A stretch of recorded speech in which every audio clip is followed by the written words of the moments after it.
Absolutely. Here's the complete full-length audiobook script for 1050 words for Chapter 2. Your feelings aren't fact. Repetition phrase, feel it, don't follow it. You feel angry. You feel tired. You feel anxious. You feel unmotivated. Good.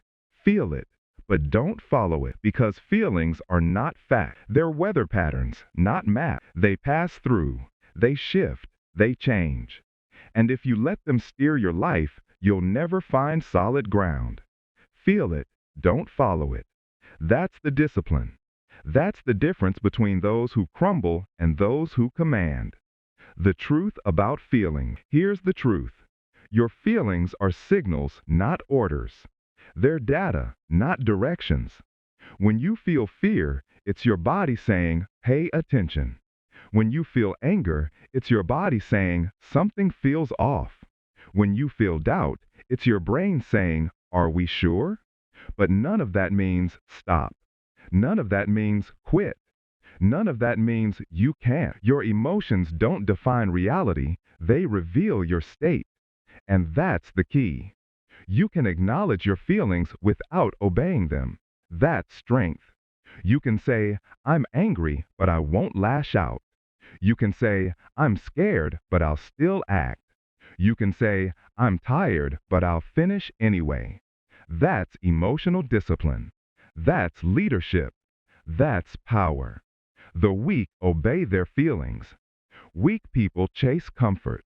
They follow every mood swing like it's a compass. They wake up tired, so they cancel. They get criticized, so they stop. They feel fear, so they hide. And then they wonder why life feels stuck. Because if your feelings are your master, you'll never experience mastery. Every person who's built something great learned the same truth. Feelings lie. Discipline tells the truth. You have to decide who runs your life, your emotions or your execution. The power of separation. Here's a skill you can train right now. Separate what you feel from what you must do. Say it again. Separate what you feel from what you must do. You don't need to feel like showing up to show up. You don't need to feel ready to begin. You don't need to feel confident to act with confidence. Your feelings are feedback. Your standards are orders. The soldier doesn't feel like running drills every morning. He runs anyway. The CEO doesn't feel like taking the tough call. She takes it anyway.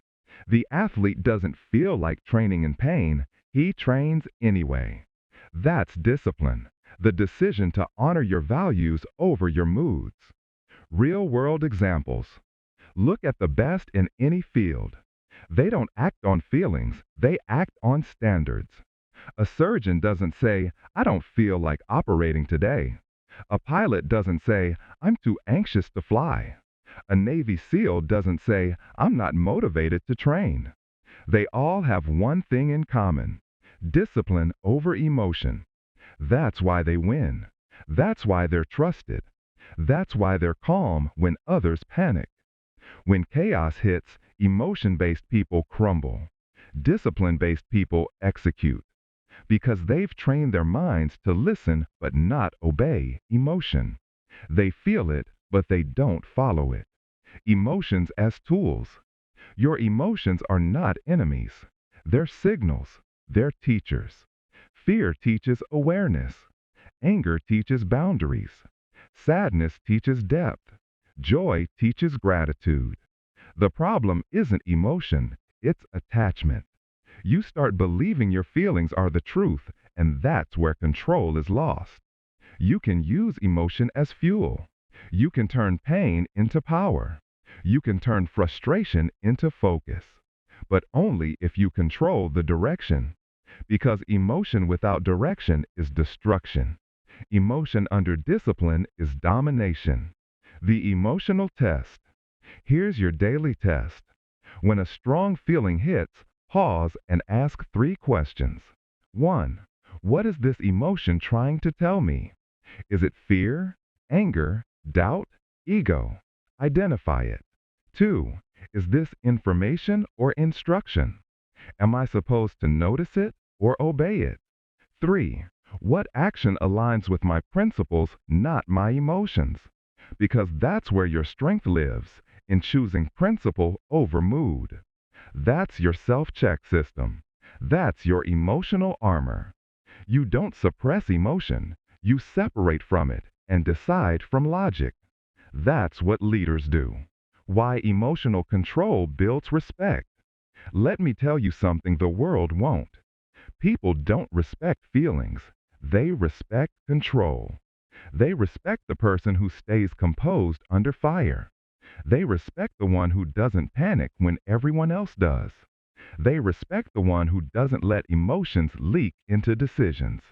That's why calm people lead. That's why controlled people rise. Because when your emotions are under discipline, you become predictable. And predictability is power. You're not swayed by moods. You're anchored by mission. People trust that. They follow that. Feel it. Don't follow it. How to train this discipline? Let's make this practical. Every day, train your mind to separate feeling from doing. Step 1. Notice your emotions without judgment. Say it out loud. I feel angry. I feel tired. I feel scared. Awareness creates distance. Distance creates control. Step 2. Breathe before you move. A single deep breath between emotion and action rewires your brain for control. Step 3. Anchor yourself to standards. Write them down. If it's on my schedule, I do it. If it's part of my plan, I execute. If it aligns with my values, I follow through, no matter how I feel. That's discipline. That's the edge. Over time, you'll notice something powerful. Your feelings will start following your standards. You'll wake up tired, but your body will move anyway. You'll feel fear, but your hand won't shake. You'll feel anger, but your voice will stay calm. That's not suppression. That's supremacy. You've mastered the signal. You've silenced the noise. The danger of following feelings. Let's be clear. Following your feelings is the fastest way to lose everything. People destroy relationships because they felt angry. They quit dreams because they felt discouraged. They waste years chasing comfort because they didn't feel ready. Feelings are temporary. Consequences are permanent. Never let a temporary emotion make a permanent decision. The disciplined don't react. They regulate.